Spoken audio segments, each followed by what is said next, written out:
Pontevedra presentará alegacións contra o Parque Eólico Anduriña, un dos polígonos proxectados pola Xunta de Galicia no Monte Acibal. Que esta situación de vulnerabilidade que se está producindo por parte da veciñanza e tamén de abuso, pois non pode seguir adiante. Os nosos informes sairán hoxe con esta valoración negativa e agardemos que se teña desde as administracións que teñen competencias para poder parar este espolio enerxético, desde logo que o teñan en conta, porque non podemos continuar con unha aldraxa a veciñanza de Pontevedra nestes termos.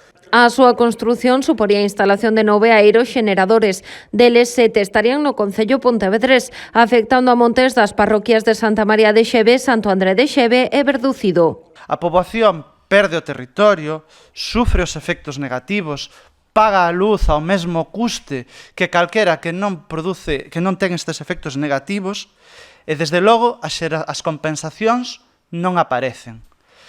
Xa chegou de sermos unha colonia, porque prácticamente é o que nos están dicindo á cara con estas propostas. A preocupación polo impacto destas instalacións xa se nota na parroquia pontevedresa. A Asociación Son de Xeve alerta dos efectos negativos destes parques, tanto na flora como na fauna. Temen tamén que cheguen a contaminar as traídas de auga e mesmo o encoro do Pontillón do Castro. Eso espállase por todo. Aceites industriales cancerígenos.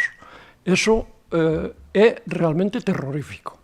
Os veciños denuncian tamén as prácticas realizadas pola empresa promotora. Queremos eólicos, repito unha e mil veces, pero cuidado, estudiados donde se poñen de acordo cos veciños, e sorpréndenos moito que as leyes que temos son leyes dunha economía de guerra.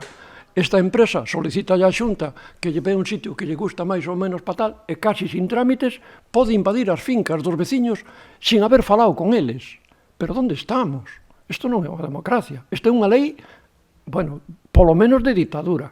Anduriña é o terceiro parque proxectado na contorna do Monte Acibal. A estes 9 aeroxeneradores habería que sumar os do polígono Cudreiro, que prevé instalar 5 en Campo Lameiro e Moraña, e os de Acibal, con 4 muiños.